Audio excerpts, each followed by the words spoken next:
Welcome back to channel new blog. আজকে কিন্তু সকালে ভালো আছে, আমিও খুব ভালো আছি। স্নান কমপ্লিট হয়ে গেছে, রান্নাবান্নাও কমপ্লিট হয়ে গেছে।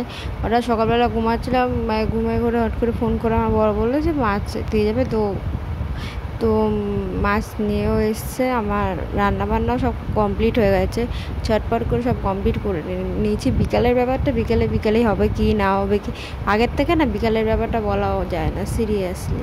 এই জন্য মাছের ঝাল করেছি, এটা পেঁয়াজ আর আদা বাটা দিয়ে। মানে ভাত করেছে, এটা লোটে মাছ।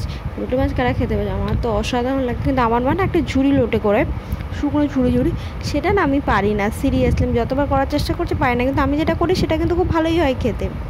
আর এদিকে আমি সুইগি ইনস্টামার থেকে কিছু জিনিস অর্ডার করে দিয়েছিলাম, কারণ সত্যি কথা বলতে আমি আমার বরকে বলে দিয়েছিলাম যে আমার ঘরে যেন পরিপূর্ণ হয়ে যায় পুজোর সময়, যেন একটু কিছু খালি না থাকে।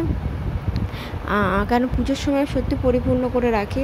এটা আমি আমার মায়ের থেকেই দেখেছি, মায়ের থেকে শেখা। আমরা যতই না বাড়িতে না খাই, আমরা ভাই বোনরা, তাও আমাদের বাড়িতে রান্না হয়, ঘরে যা জিনিসপত্র থাকে সব কিছু গুছানো থাকে, পুরো পরিপূর্ণ থাকে। তো আমি সেই হিসাবে আমার ঘরে কিন্তু পুজোতে আমি যদি বাড়িতেও না থাকি, সকালবেলার দিকে বাড়িতে থাকেও না সহজে, ওই বাড়ি চলে যাই, সবার সাথে কাটাই, তো তাও কিন্তু আমি সব কিছু পরিপূর্ণ করে রেখে দিয়ে যাই। তো এখন বিকালবেলার দিকে মাথা যন্ত্রণা লেগেই আছে সিরিয়াসলি। মানে আমার সাইনাসের প্রবলেমটা এত বেড়ে গেছে না, কি বলবো। আর আমি মেডিসিন নিই না, আমার মেডিসিন দেয়ও নি। ওই চশমা পরে থাকতে হয় কিছুক্ষণ, ওই থাকি। আর সবচেয়ে ভালো হয় সর্ষের তেল, আমার খুব ভালো কাজে দেয় সর্ষের তেলটা। ভিক্স তো তোমাদের দেখিয়েছি, কিন্তু সর্ষের তেলটা না খুব ভালো কাজে দেয়।